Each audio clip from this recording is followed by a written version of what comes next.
About 2% of the UK population have hypothyroidism, and women are 5 to 10 times more likely to be affected than men. Because of this, managing hypothyroidism during pregnancy is well understood, and the vast majority of women with well-controlled hypothyroidism have uncomplicated pregnancies and births. In this short video, we'll explain how hypothyroidism can affect your pregnancy, how pregnancy can affect your hypothyroidism, and what you can expect before, during, and after your pregnancy. How could hypothyroidism affect my pregnancy? Uncontrolled or undiagnosed thyroid disease can make it harder to conceive. Thyroid hormones are crucial for your baby's brain development, and you will need to take additional thyroxine because your baby doesn't make enough of the hormone themselves until you are 18 to 20 weeks pregnant.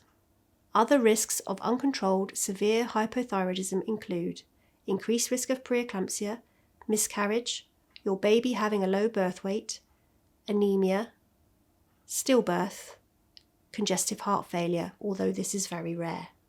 These risks are only relevant if you have severe hypothyroidism, and if your thyroid disease is well controlled, then there will be low or no impact on your pregnancy. How could my pregnancy affect my hypothyroidism? Because of the need to take extra thyroxine, thyroid function tests may be out of range if not checked and treated.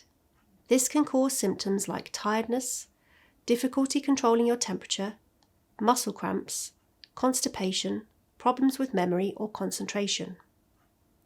You will have regular blood tests throughout your pregnancy to test your thyroid function, and your midwife will support you with adjustments to your medication if necessary. What should I do differently prior to pregnancy? As importantly as for all women trying to conceive, you should improve your general health. Things like stopping smoking, maintaining a healthy BMI, and taking folic acid. For women with hypothyroidism, you can also prepare for a healthy pregnancy by eating a healthy diet with foods that increase your iodine intake, like dairy, eggs, meat, fish, and poultry. You should aim for a daily intake of 250 micrograms, and you can also take iodine supplements up to 150 micrograms. You should avoid seaweed supplements and Lugol solution, as these have high iodine levels, which can cause problems with your baby's thyroid levels if you do become pregnant. You should ensure your thyroid function is optimal with blood tests before conception, and as soon as you receive a positive pregnancy test, you should discuss with your GP increasing your dose of thyroxine by 25 micrograms and arrange for a blood test to check your thyroid function. You should be aiming for a TSH of under 2.5 milliunits per litre. What should I expect during my pregnancy? The main objective is for your thyroid function to be in range as early as possible so that the increased demands of pregnancy can be met by increasing thyroxine.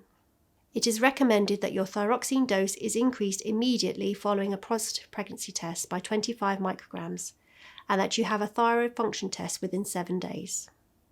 You'll be offered blood tests every 4 to 6 weeks, which can be done by your midwife, and you'll be contacted if you need to make adjustments to your medication. As your pregnancy progresses, it's very common to have to change your doses. After 16 weeks, you will then be checked about once every 3 months with a follow-up check after 4 weeks if your dose has been adjusted. If your thyroid function is normal, then no additional tests are needed and your pregnancy can be managed as normal.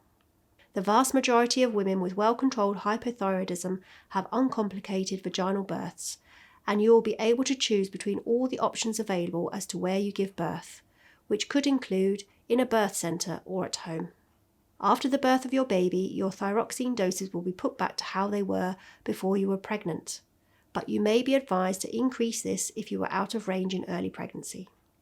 Your GP will do another thyroid function test after 8 to 12 weeks, and breastfeeding whilst taking thyroxine is safe. When should I seek help? You should contact your GP as soon as you have a positive pregnancy test to increase your thyroxine dose and arrange blood tests. If you're concerned about your tests, symptoms of hypothyroidism or their effect on your baby, you should contact your GP or your midwife.